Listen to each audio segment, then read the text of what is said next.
ज्ञानाञ्जनशलाकया चक्षुर्मिलितं येन तस्मै श्रीगुरुवे नमः।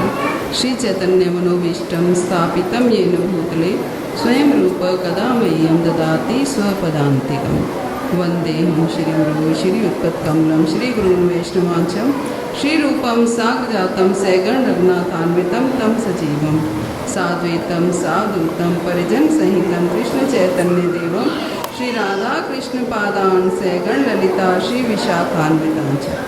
हे कृष्ण करुणा सिंधु दीनबंधो जगतपते गोपेश गोपिकाकांत राधाकांत नमोस्तुते। तप्त कांचन गौरांगी राधे वृंदावनेश्वरी वृषभानुसुते देवी प्रणमामि हरिप्रिये। वाञ्छाकल्पतरुभ्यश्च कृपा सिन्धुभ्यश्च च पतितानां पावनेभ्यो वैष्णवेभ्यो नमो नमः। जय श्री कृष्ण चैतन्य प्रभु नित्यानंद श्री अद्वैत गदाधर श्रीवासादि गौर भक्तवृंद। हरे कृष्णा कृष्णा कृष्णा हरे हरे, हरे राम राम राम हरे हरे। ओम नमो भगवते वासुदेवाय। नमो विष्णुपादाय कृष्णपृष्ठाय भूतले श्रीमती भक्तिवेदांत नाम। तो ग्रंथराज श्रीमद् भागवतम की जय। तो ग्रंथराज श्रीमद् भागवतम, तो अभी तक हमने पहले स्कंद का बहुत सुंदर सुंदर क्लासेस सुनी हैं। तो पता नहीं मुझे क्यों ये 2 चैप्टर्स दे दिए गए, जबकि बहुत सुंदर चैप्टर्स हैं और किसी अच्छे वक्ता को या महाराज को देने चाहिए थे।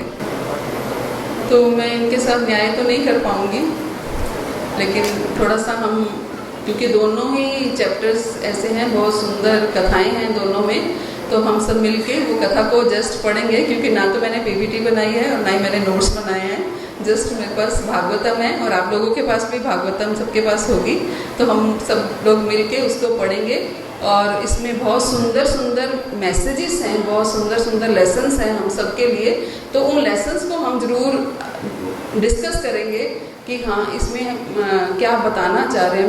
शिल प्रभात भी बहुत सुंदर सुंदर पर्पट में उन्होंने हमें बातें बताई हैं। वो पॉइंट्स थोड़े से मेरे पास हैं, तो वो हम डिस्कस करेंगे। तो पहला इसका अध्याय जो है वो 7वां अध्याय, द्रोण पुत्र का दंड। द्रोण पुत्र को दंड, ये अध्याय का नाम है। तो जैसा कि हम सब जानते हैं ये कथा, तो जहाँ तक मैं समझती हूँ सबको मालूम ही होगी, लेकिन फिर भी हम इसको इसमें से पढ़ेंगे। और जो इस अध्याय की शुरुआत हुई है वो वहीं से ही हुई है कि भागवतम कैसे व्यासदेव जी ने लिखी और कैसे उन्होंने पहले सारे 4 वेद, 18 पुराण, 108 उपनिषद, महाभारत सब कुछ लिख लिया, लेकिन फिर भी उनको संतुष्टि, जैसे कि हमने पिछली क्लासेस में सुना, उनको संतुष्टि नहीं हुई। तो उनके गुरुदेव नारद जी ने बोला कि आप भागवतम लिखो जिसमें भगवान की लीलाओं की चर्चा की जाए। तो उन्होंने इस ग्रंथ को लिखा और लिखने के बाद उन्होंने इस ग्रंथ को अपने पुत्र को, सबसे पहले उनके पुत्र सुखदेव गोस्वामी को सुनाया। तो सुखदेव गोस्वामी को उन्होंने सुनाया और फिर सुखदेव गोस्वामी ने, हम सब जानते हैं कि पहली बार भागवतम जो है वो शुक्रताल में पहली बार परीक्षित महाराज को और उनके साथ सूत गोस्वामी और भी कई ऋषियों को सुनाया। और फिर पब्लिकली जो भागवतम सुनाई गई वो पहली बार नैमिषारण्य में सूत गोस्वामी ने 88,000 ऋषि मुनियों को सुनाई। तो इस तरीके से भागवतम का प्रचार प्रसार हुआ। लेकिन व्यासदेव जी ने केवल अपने पुत्र को ये भागवतम सुनाई थी।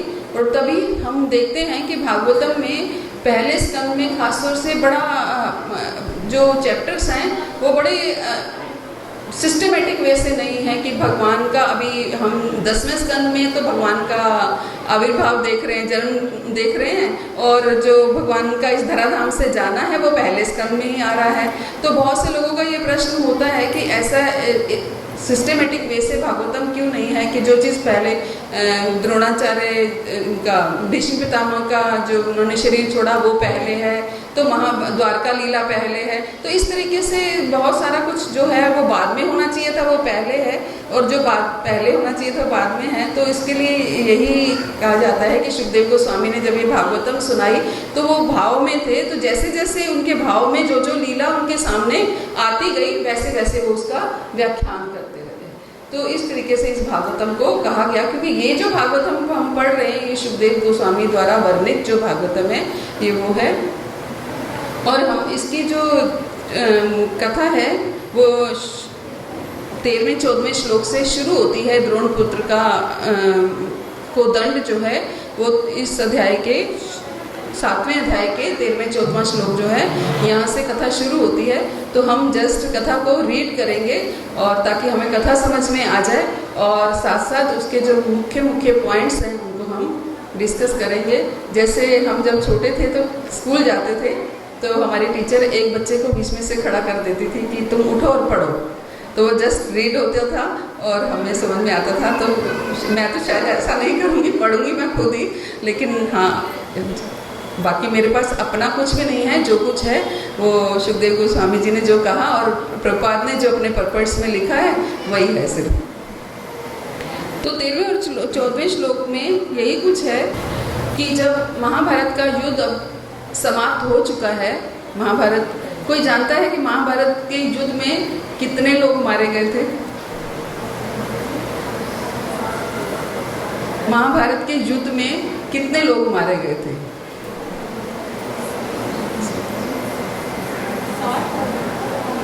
नियर अबाउट 64 करोड़ लोग मारे गए थे महाभारत के युद्ध में। 64 करोड़ लोगों की एक तरह से मारा जाना, हत्या होना, ये 64 करोड़ लोग मारे गए थे।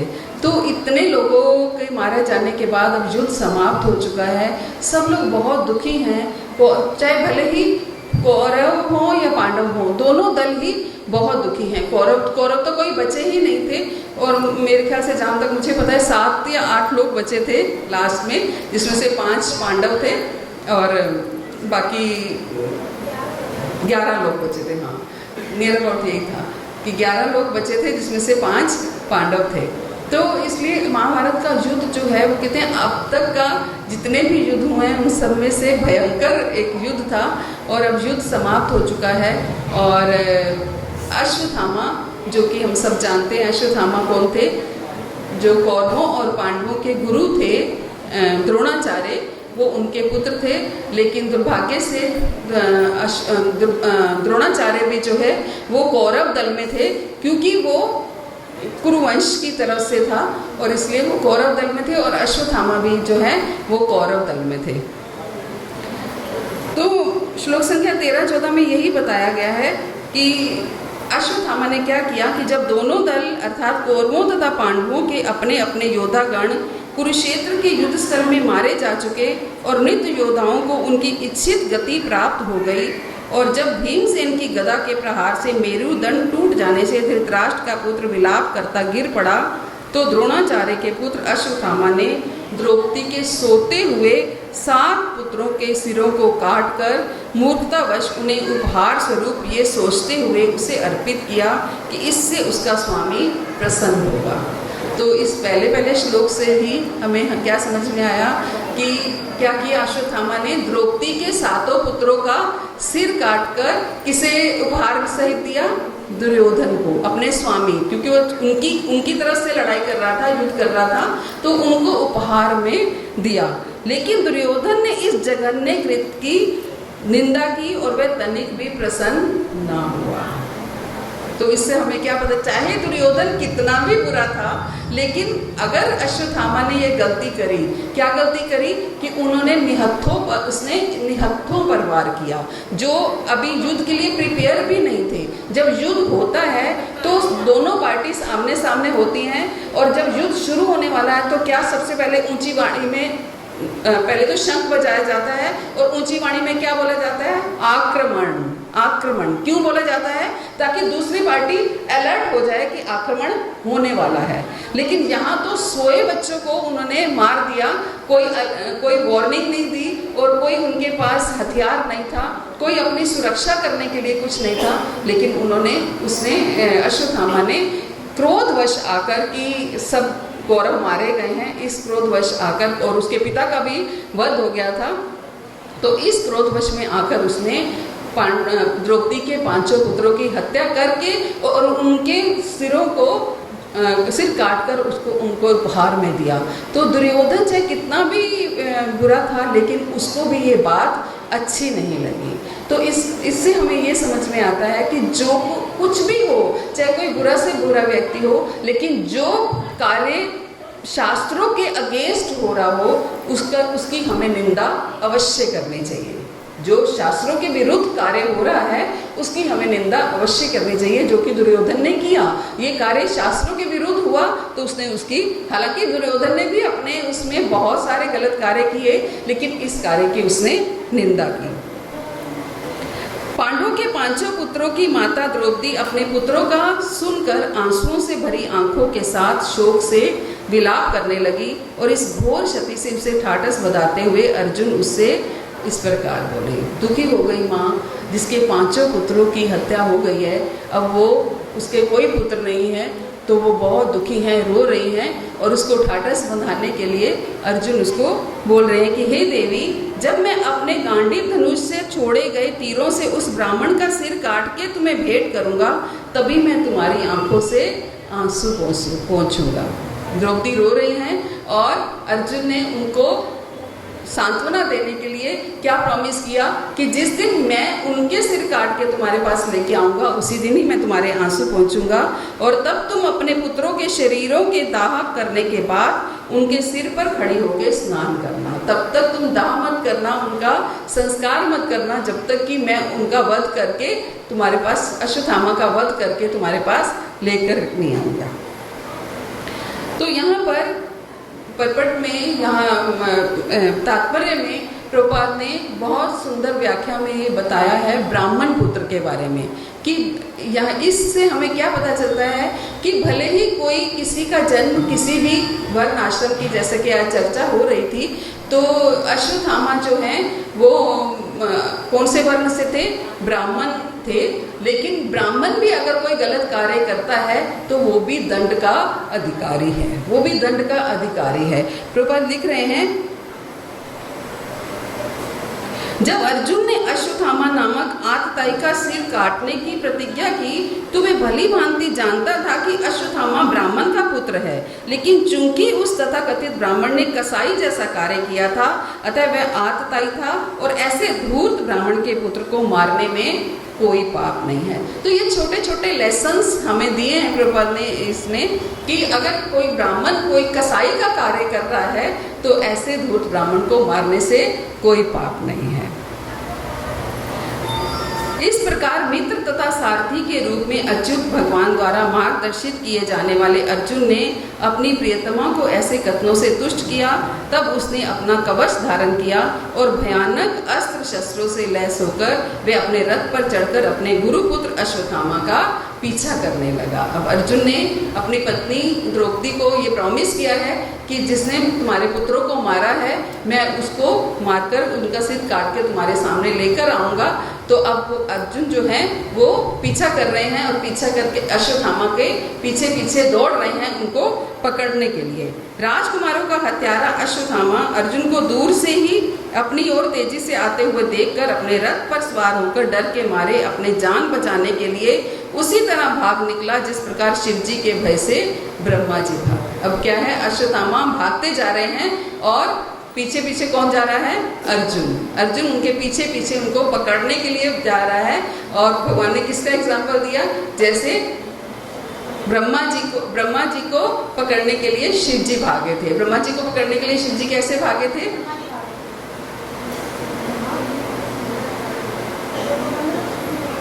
ब्रह्मा जी को पकड़ने के लिए शिव जी के भय से ब्रह्मा जी भागे थे ना। तो ब्रह्मा जी को शिव जी के भय से ब्रह्मा जी भागे थे। और क्यों भागे थे? क्योंकि ब्रह्मा जी जो है वो अपनी पुत्री पर वो मोहित हो गए थे और शिव जी ने उनके पीछे जा उनको मारने के लिए भागे थे। तो ऐसे ही अश्वत्थामा भाग रहे हैं और अर्जुन उनको पकड़ने के लिए उनके पीछे पीछे जा रहे हैं। जब ब्राह्मण के पुत्र अश्वत्थामा ने देखा कि उसके घोड़े थक गए हैं तो उसने सोचा कि अब उसके पास अंतिम अस्त्र ब्रह्मास्त्र का प्रयोग करने के अतिरिक्त अन्य कोई विकल्प नहीं है। अब क्या है, भाग गया, अश्वत्थामा भाग रहा है, भागते भागते थक गया, और जब थक गया तो उसने देखा कि अब कोई चारा नहीं है, क्योंकि पीछे पीछे अर्जुन आ रहे हैं, अब मैं बच के जाऊंगा कहाँ। तो उसको अपने जो ब्रह्मास्त्र उसको मिला है, उस ब्रह्मास्त्र को प्रयोग करने का उसको सूझी कि अब मेरे पास एक यही चारा है कि मैं ब्रह्मास्त्र का प्रयोग करूं और उस ब्रह्मास्त्र से इनका वध करूं।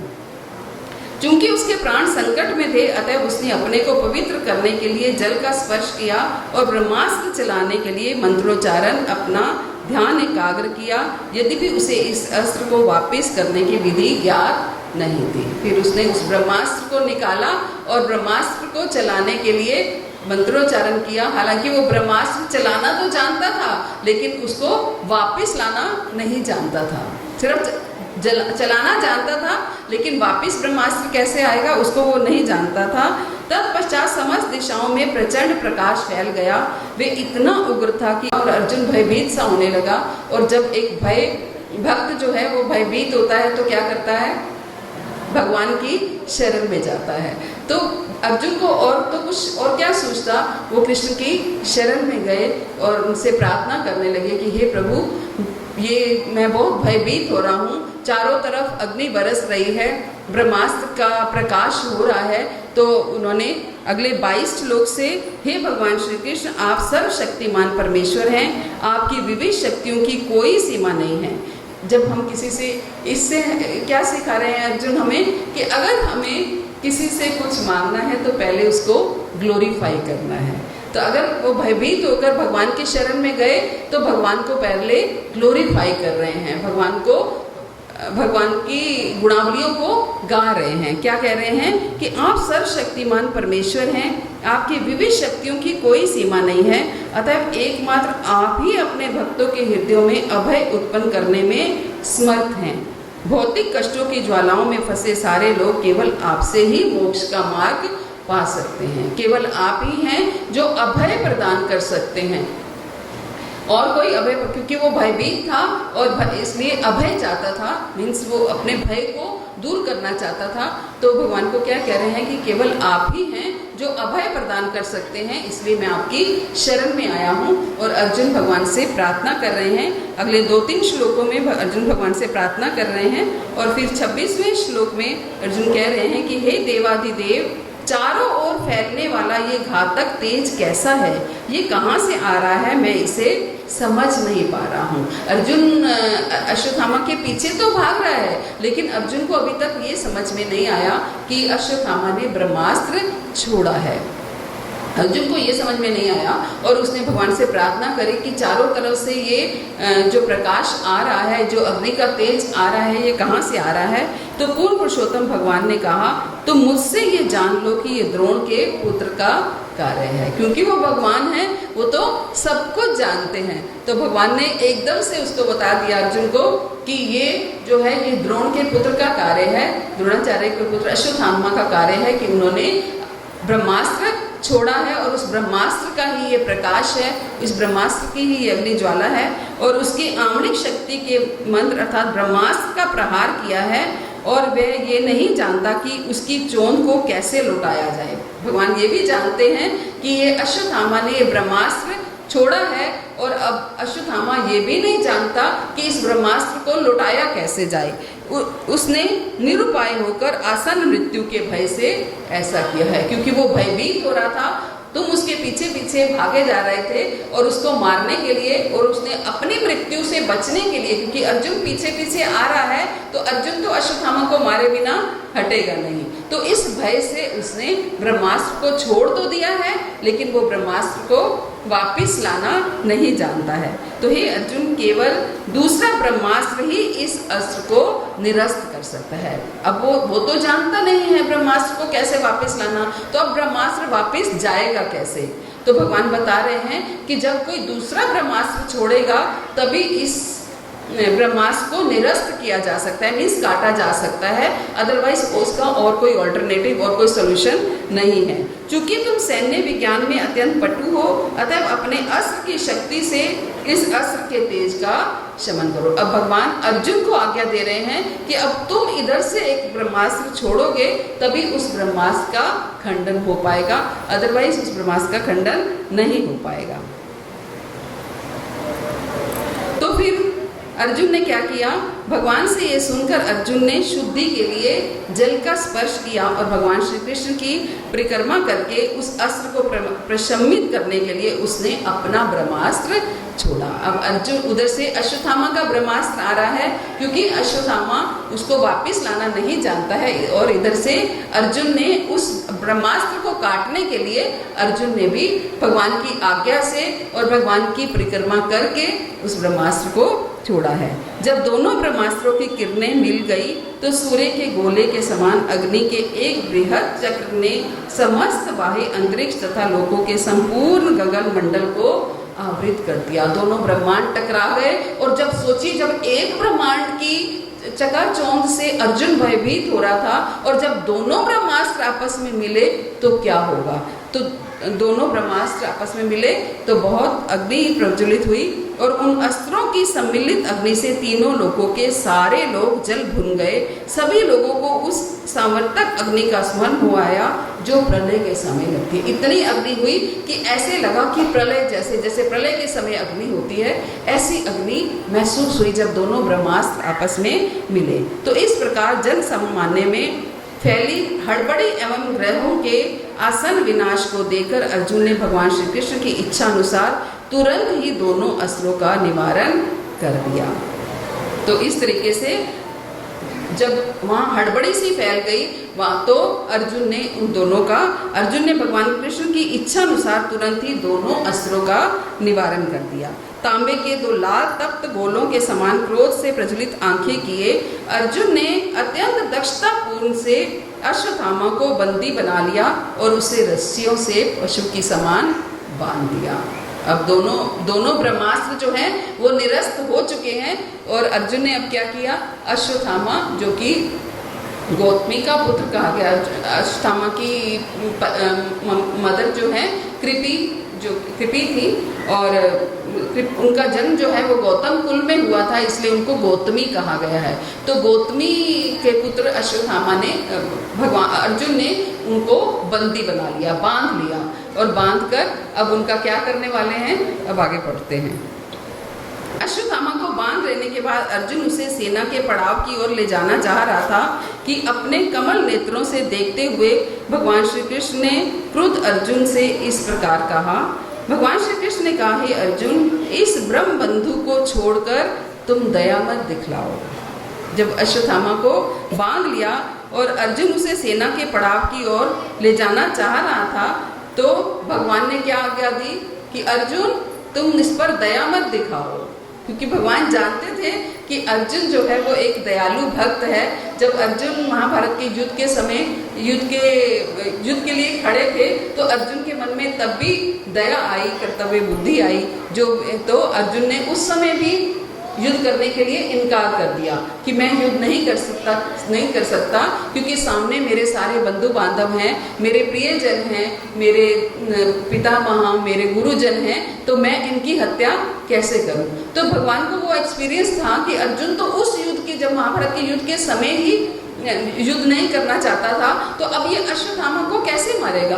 तो उन्होंने क्या कहा, इसको छोड़ो मत। क्या बोला कि हे अर्जुन, इस ब्रह्म बंधु को छोड़कर तुम दया मत दिखलाओ, क्योंकि इसने सोते हुए निर्दोष बालकों का वध किया है।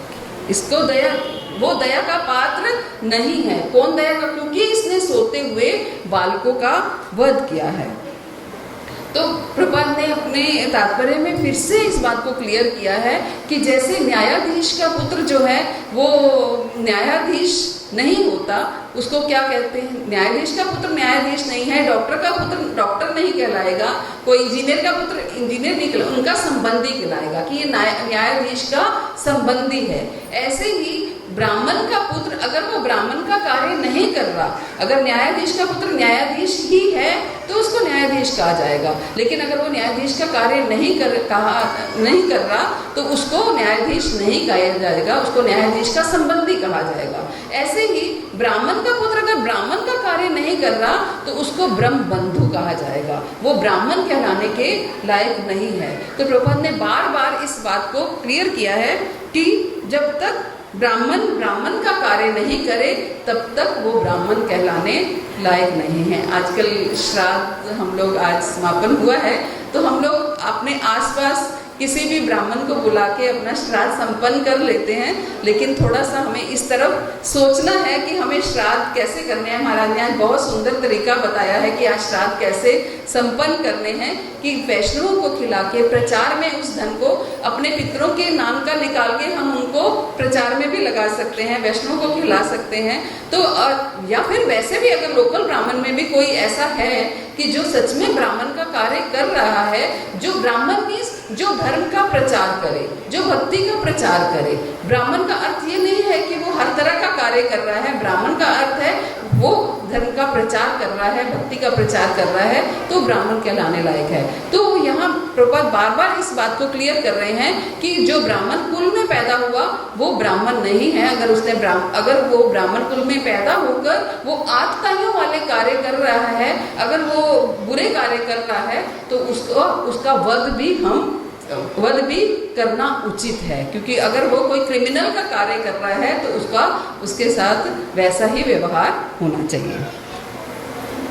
जो मनुष्य धर्म के सिद्धांतों को जानता है वे ऐसे शत्रु का वध नहीं करता जो असावधान, नशे में उन्मत्त, पागल, सोया हुआ, डरा हुआ या रत विहीन हो।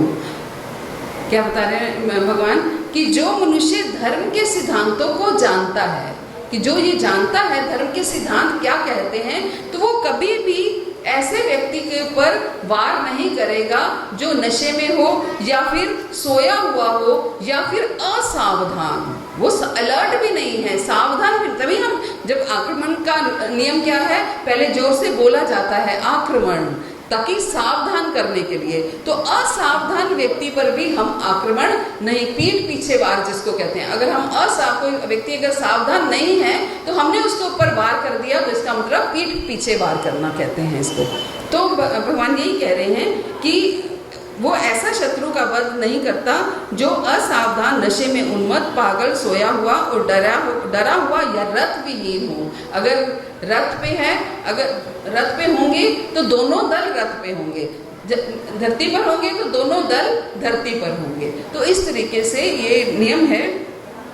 और ना ही वह किसी बालक, स्त्री, मूर्ख, प्राणी अथवा शरणागत जीव का वध करता है। आजकल FCC जो नित्य भागवत सेव्या में काल यवन का हम पढ़ रहे हैं, सुन रहे हैं, तो उसमें भी हमने देखा कि जब भगवान आगे आगे जा रहे हैं और काल्यवन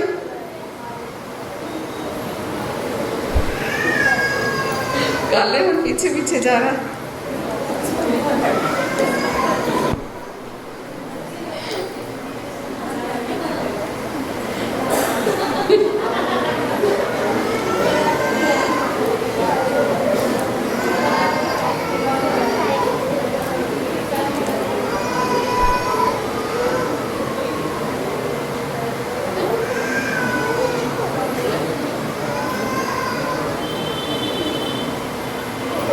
हरे कृष्ण, सॉरी टू डिस्टर्ब कथा। ये दो गाड़ियाँ हैं, वो जल्दी सही ढंग से पार्क कीजिए। कुछ तकलीफें हो रही है 9088 1194 1194 1194 5194। Okay, 519। Thank you।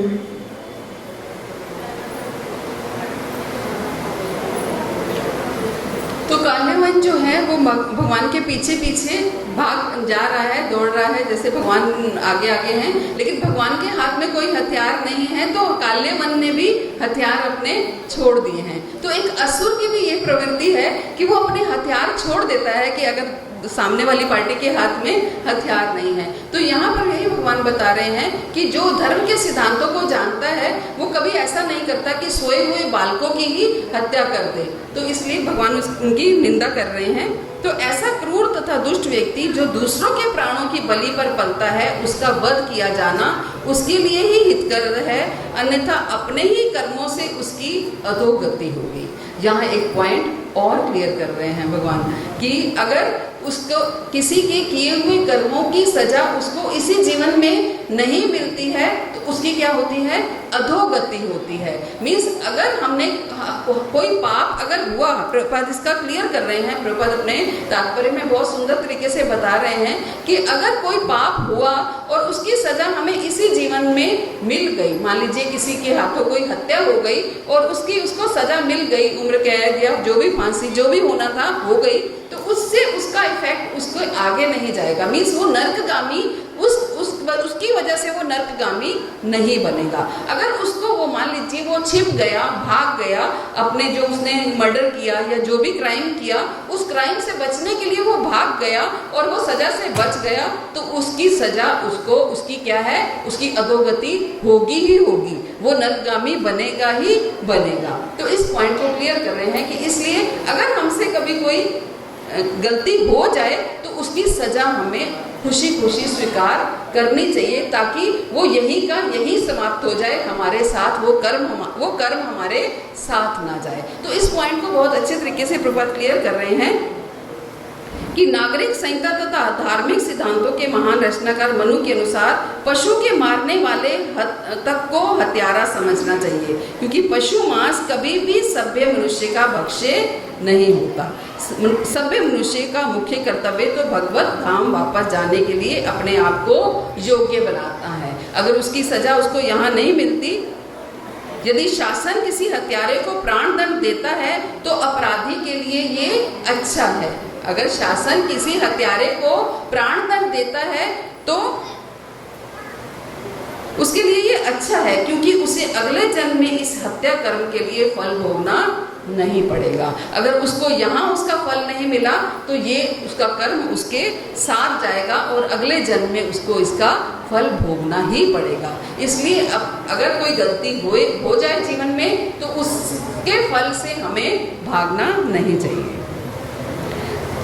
इसके अतिरिक्त मैंने स्वयं तुमने द्रौपदी से ये प्रतिज्ञा करते सुना है। अब भगवान क्या कर रहे हैं, अर्जुन, पहले भगवान ने जब महाभारत के युद्ध से पहले अर्जुन को युद्ध करने के लिए प्रोत्साहित किया था, तब भी भगवान ने, बहुत से लोग आज भी कहते हैं अगर कृष्ण नहीं चाहते तो महाभारत का युद्ध रुक सकता था, अगर कृष्ण चाहते तो महाभारत का युद्ध नहीं होता, क्योंकि कृष्ण ने अर्जुन को प्रोत्साहित किया युद्ध करने के लिए।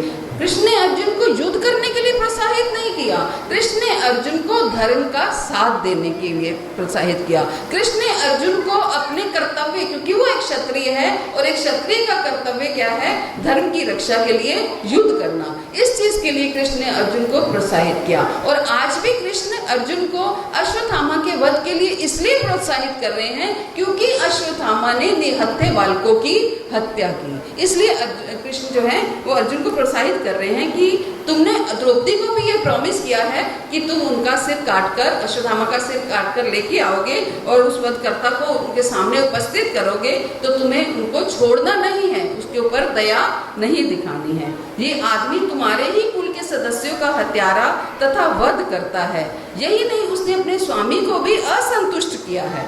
भगवान कह रहे हैं कि ये सिर्फ तुम्हारे कुल का हत्यारा तो है ही, लेकिन उसने अपने स्वामी को भी अर्थात दुर्योधन को भी असंतुष्ट किया, क्योंकि दुर्योधन भी उसके कार्य से संतुष्ट नहीं हुआ। वे अपने कुल की राख है और तुम तत्काल इसका वध कर दो।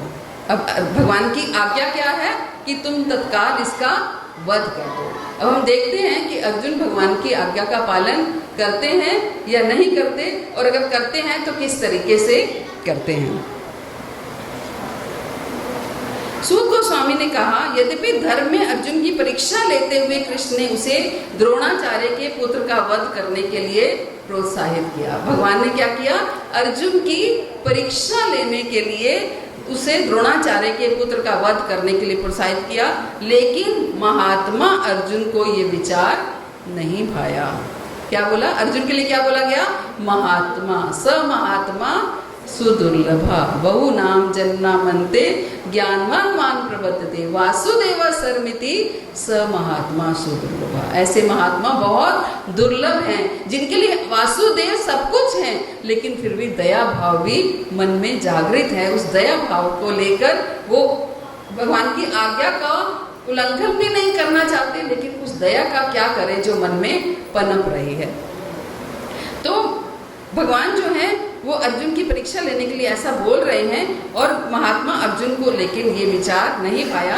यद्यपि अश्वत्थामा अर्जुन के ही कुटुंबियों का निशंस हत्यारा था, अर्जुन के ही कुटुंबियों को मारा था अश्वत्थामा ने, लेकिन फिर भी अर्जुन जो है लेकिन उसमें नहीं मारना चाहता। हम क्या करते हैं, एक थप्पड़ कोई मारे तो हम सोचते हैं कि हम जब तक उसको 4 नहीं मारेंगे तब तक, थप्पड़ छोड़ो, अगर किसी ने हमें कोई बात सुना दी मान लो, तब तक चैन नहीं लेंगे जब तक हम बदले में उसको सुनाएंगे नहीं। ऐसी प्रवृत्ति है, ऐसी है ना, ऐसी हमारी प्रवृत्ति। इतना भजन करने के बावजूद भी हमारी ऐसी प्रवृत्ति अभी भी है हम सब लोगों की। मेरी तो है, कम से कम आपकी मैं नहीं जानती हूँ। तो जब तक बदले की भावना हमारे मन में रहती है, लेकिन अर्जुन के मन में देखिए, अर्जुन क्या है? महात्मा। तभी महात्मा कहा गया है कि अर्जुन के मन में ये भावना नहीं है। अर्जुन के 5 बालकों की हत्या हुई, भगवान उसको कह रहे हैं, आज्ञा दे रहे हैं, कोई उसको शास्त्रों का भय नहीं, कोई भगवान का भय नहीं, किसी गुरु का भय नहीं, किसी का भय नहीं। अगर वो चाहता तो जैसे भगवान ने आज्ञा दी थी तभी उसको मार सकता था, लेकिन फिर भी अर्जुन को ये बात नहीं भाई। तो प्रभुपाद बहुत सुंदर लिख रहे हैं कि भगवान श्री कृष्ण ने अर्जुन को बाहर से प्रोत्साहित किया, क्योंकि वे अर्जुन की कर्तव्य परायणता की परीक्षा लेना चाहते थे। ऐसा नहीं था कि अर्जुन में अपने कर्तव्य का पूरा बोध नहीं था, ना ही भगवान श्री कृष्ण अर्जुन के कर्तव्य बोध से अनजान थे, लेकिन श्री कृष्ण ने अपने अनेक शुद्ध भक्तों की परीक्षा उनके कर्तव्य बोध को विवर्धित करने के लिए ली। प्रभुपाद लिख रहे हैं कि गोपियों की भी ऐसी ही परीक्षाएं ली गई थी कि जब गोपियों, भगवान को महसूस हुआ कि गोपियों में अहंकार आ गया, तो भगवान उनको छोड़कर चले गए थे, केवल कि अब वो क्या करेंगी, अब वो अहंकार क्या करेगा। तो ऐसे ही प्रहलाद महाराज की भी परीक्षा ली गई। सारे शुद्ध भक्त भगवान द्वारा ली गई अपनी परीक्षाओं से खरे उतरते हैं। तो भगवान आज अर्जुन की भी परीक्षा ले रहे हैं कि अर्जुन देखूं क्या करता है। तो इसका आगे हम देखते हैं कि अर्जुन क्या करते हैं। अपने प्रिय मित्र तथा सारथी श्री कृष्ण सहित अपने शिविर में पहुंचकर अर्जुन ने उस हत्यारे को अपनी प्रिय पत्नी को सौंप दिया। उनको क्या किया था? बांध दिया था। अर्जुन ने अश्वत्थामा को बांध लिया और अपनी पत्नी द्रौपदी को सौंप दिया, जो अपने पुत्रों के गम में, पुत्रों के दुख में बहुत व्याकुल थी, और उन्होंने उनको अपनी पत्नी को सौंप दिया। और अब देखते हैं द्रौपदी उनका क्या करती हैं। हर किसी का बताया है कि कौन इसमें क्या, उसका रिएक्शन क्या है।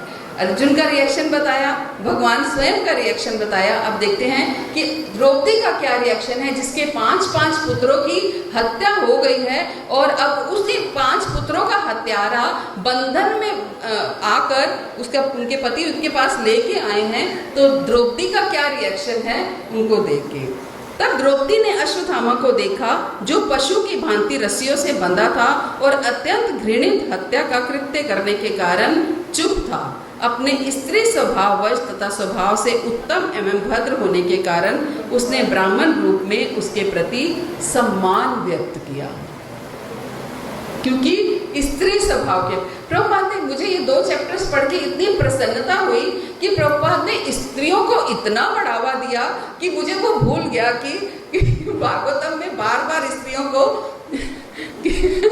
नकारा जाता है, लेकिन प्रभुपाद ने स्त्रियों की इतनी फेवर की है कि इसलिए मैंने वो पॉइंट्स मार्क किए ताकि यहाँ पर मैक्सिमम स्त्रियाँ हैं, ताकि वो प्रसन्न होकर जाएं यहाँ से कि प्रभुपाद ने स्त्रियों की कितनी फेवर की है।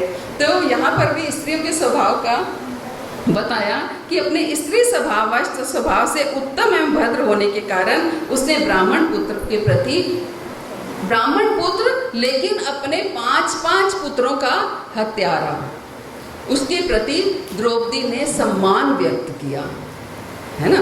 तो ये क्या दर्शाता है?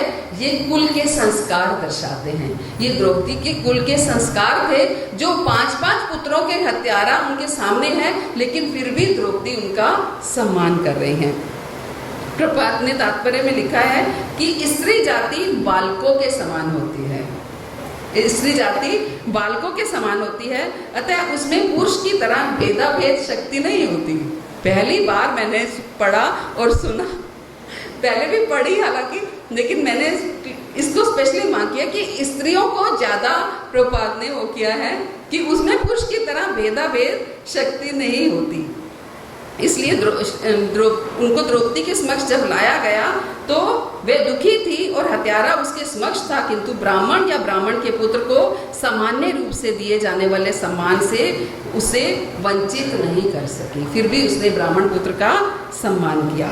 एक मृदु स्त्री ब्राह्मण के प्रति अपने स्वाभाविक सौजन्य को नहीं त्याग पाई। वे अश्वत्थामा का इस प्रकार रस्सियों से बांधा जाना सह ना सकी और भगवत प्रायण स्त्री होने के कारण उसने कहा, उसको सहन नहीं हुआ कि अश्वत्थामा को रस्सियों से बांधा हुआ है, और क्योंकि वो भगवत प्रायण थी, क्योंकि उसके कुल के संस्कार, वो भक्ति में भगवान की एक शुद्ध भक्त थी, इसलिए उसने क्या कहा, इसे छोड़ दो क्योंकि ये ब्राह्मण है, हमारा गुरु है। देखिए 5 पुत्रों की हत्या जिसने की, वो हत्यारा सामने है, लेकिन फिर भी यह क्या कह रही है कि इसे छोड़ दो, ये ब्राह्मण है, ये हमारा गुरु है। ये द्रोणाचार्य की कृपा थी कि आपने धनुष बाण चलाने की विद्या तथा अस्त्रों को वश में करने की गुप्त कला सीखी। अब द्रौपदी अपने पति को उनके बारे में क्लैरिफाई करना चाहती है कि क्यों छोड़ना है, कि इन द्रोणाचार्य की कृपा से ही आपने धनुर्विद्या सीखी है और ये द्रोणाचार्य के ही पुत्र हैं, इसलिए इनको छोड़ दो। हमारे ऊपर द्रोणाचार्य का एहसान है, एक तरह से हम उनके कृतज्ञ हैं कि उन्होंने हमें धनुर्विद्या आपको सिखाई और आज हम उनके पुत्र को मार नहीं सकते, इसलिए आप उनको छोड़ दो। अपने पुत्र द्वारा प्रतिनिधित्व किए जाने के कारण वे अब भी निश्चित रूप से विद्यमान हैं। उनकी पत्नी कृपी सती नहीं हुई क्योंकि वे पुत्रवती थी। और बता रही हैं द्रौपदी, क्योंकि पहले यही प्रचलन था कि जब पति की मृत्यु हो जाती थी तो पत्नी भी सती हो जाती थी, लेकिन अगर किसी के युवा पुत्र हैं साथ में तो वो स्त्री सती नहीं होती थी क्योंकि वो पुत्रवती है। तो इसलिए जो द्रोणाचार्य की पत्नी कृपी थी वो सती नहीं हुई क्योंकि अश्वत्थामा है, लेकिन अगर आप अश्वत्थामा को मार दोगे तो उनकी मां पर क्या बीतेगी। हे धर्म के ज्ञाता परम भाग्यशाली, ये आपको शोभा नहीं देता कि आप सदा से पूज्य तथा वंदनीय गौरवशाली परिवार के सदस्यों के शोक का कारण बने।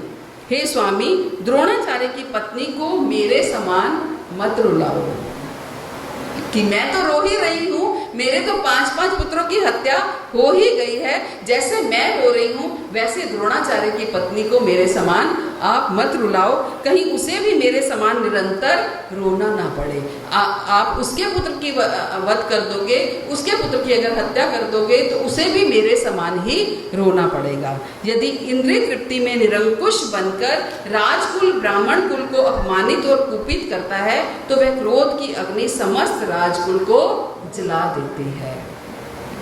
अगर इंद्रिय तृप्ति में निरंकुश बनकर राजकुल ब्राह्मण कुल को अपमानित करता है, पांडवों का क्या था, राजकुल था और वो ब्राह्मण कुल था, अगर राजकुल ब्राह्मण कुल को अपमानित करता है और तो ये क्रोध की अग्नि पूरे राजकुल को जला देती है। द्रौपदी उसको समझाने का, अर्जुन को समझाने का प्रयास कर रही हैं। तो हे ब्राह्मणों, राजा युधिष्ठिर ने रानी के वचनों को सूत गोस्वामी ने कहा कि हे ब्राह्मणों, राजा युधिष्ठिर ने रानी के वचनों को पूर्ण अनुमोदन किया क्योंकि वे धर्म के नियमों के अनुसार न्यायोचित, गौरवशाली, दया तथा समता के पूर्ण एवं निष्कपट थे। तो अब राजा सबने अब अलग अलग पक्ष हो गए हैं। अर्जुन हत्या करना चाहते हैं, भगवान भी उसको प्रोत्साहित कर रहे हैं हत्या करने के लिए, लेकिन द्रौपदी हत्या नहीं करना चाहती है अश्वत्थामा की। और अब युधिष्ठिर जो हैं वो द्रौपदी का साथ दे रहे हैं। युधिष्ठिर भी यही कह रहे हैं कि उनकी हत्या नहीं करनी चाहिए। नकुल तथा सहदेव तथा सात्यकी, अर्जुन देव की पुत्र भगवान श्री कृष्ण तथा स्त्रियां एवं अन्यों ने एक स्वर में से राजा से सहमति व्यक्त की। और सब ने जो है वो सब जो है वो युधिष्ठिर की फेवर कर रहे हैं कि उनका वध नहीं होना चाहिए। लेकिन सबने तो ये कहा कि वध नहीं होना चाहिए, लेकिन बचा कौन? भीम। भीम जो कि हमेशा क्रोधित रहते हैं। नकुल सहदेव सबने युधिष्ठिर की फेवर की कि नहीं, वध नहीं होना चाहिए। अब दो पाले हो गए, एक पाला अर्जुन का, अर्जुन के साथ कृष्ण, और उधर दूसरा पाला हो गया द्रौपदी का, द्रौपदी के साथ युधिष्ठिर, नकुल सहदेव सात्यकी सब उनके साथ हो गए।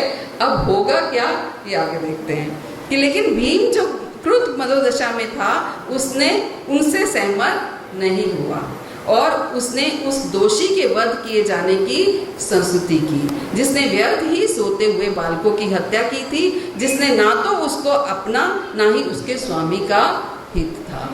उन बच्चों की हत्या की, या तो उन बच्चों की हत्या से उसका हित होता, ना तो उसका हित था ना ही दुर्योधन का हित होने वाला था। तो भीम ने इसके लिए सहमति प्रकट नहीं की कि उसको छोड़ दिया जाए। भीम ने यही बोला कि इसका तो वध करना ही है। भीम, द्रौपदी तथा अन्यों के वचन सुनकर चतुर्भुज भगवान ने अपने प्रिय सखा अर्जुन के मुख की ओर देखा और मानो मुस्कुरा रहे हों बोलना प्रारंभ किया। और कृष्ण अपनी वही पुरानी मनोदशा में कुछ भी हो जाए मुस्कुराते मुस्कुराते देख रहे हैं कि अब देखता हूँ क्या करते हैं, कि अब दो पाले बन गए हैं, अब अर्जुन किसकी फेवर करते हैं, अब ये देखते हैं। भगवान श्री कृष्ण ने कहा, किसी ब्रह्म बंधु का वध नहीं करना चाहिए, किंतु यदि वह आतताई हो तो उसे अवश्य मारना चाहिए।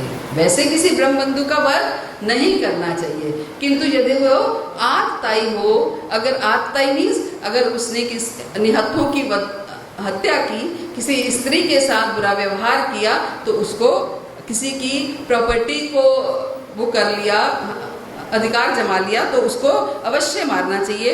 ये सारे आदेश शास्त्रों में हैं और तुम्हें इन्हीं के अनुसार कार्य करना चाहिए। अब भगवान क्या है, शास्त्रों का उल्लेख देकर अर्जुन को समझा रहे हैं कि नहीं, भले ही वो ब्राह्मण बंधु है लेकिन वो आतताई है, उसने निहत्थे बालकों का वध किया है। शास्त्र भी यही कहते हैं, और तुम्हें अपनी पत्नी को दिए गए वचन भी पूरे करने हैं, और तुम्हें भीमसेन तथा मेरी तुष्टि के लिए कार्य करना है। क्योंकि अर्जुन और कृष्ण जो हैं वो एक साइड पे हैं, दोनों चाहते हैं उनका वध किया जाए, कि तुम्हें अपनी पत्नी को भी प्रॉमिस किया है, उनका प्रॉमिस भी पूरा करना है और मेरी संतुष्टि के लिए भी कार्य करना है।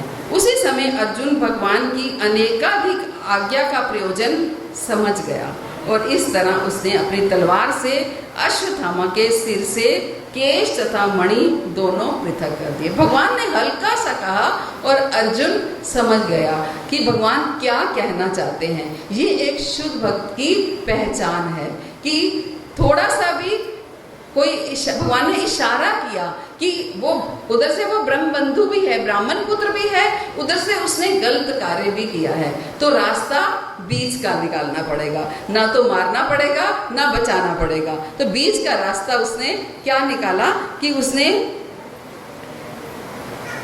अपनी तलवार से अश्वत्थामा के सिर से केश तथा मणि दोनों पृथक कर दिए। सब जानते हैं अश्वत्थामा के माथे पर मणि थी और वो मणि उसकी बचपन मतलब जन्म से ही थी, और उस मणि से उसको बहुत सारी शक्तियाँ प्राप्त थी, और उस मणि की वजह से वो इतना शक्तिशाली था। तो उसने क्या किया, उसके केश और मणि जो है, अगर वो केश उसके हट जाते थे तो मणि कार्य करना बंद कर देती थी, तो मणि भी निकाल दी और वो केश भी निकाल दिए। और बाल हत्या के कारण वे अश्वत्थामा पहले ही अपनी शारीरिक कांति खो चुका था और अब अपनी शीर्ष मणि खोकर वह शक्ति से भी हीन हो गया था। उसकी मणि निकाल दी, पहले ही जब उसने उसने बालकों की हत्या की, पहले ही वो शक्ति विहीन हो गया था, लेकिन अब जब उसकी मणि निकाल दी तो बिल्कुल शक्तिहीन हो गया और इस प्रकार उसकी रस्सियां खोलकर उसे शिविर से बाहर भगा दिया, क्योंकि वो शक्ति विहीन हो गया है। अब वो किसी को नुकसान नहीं पहुंचा सकता।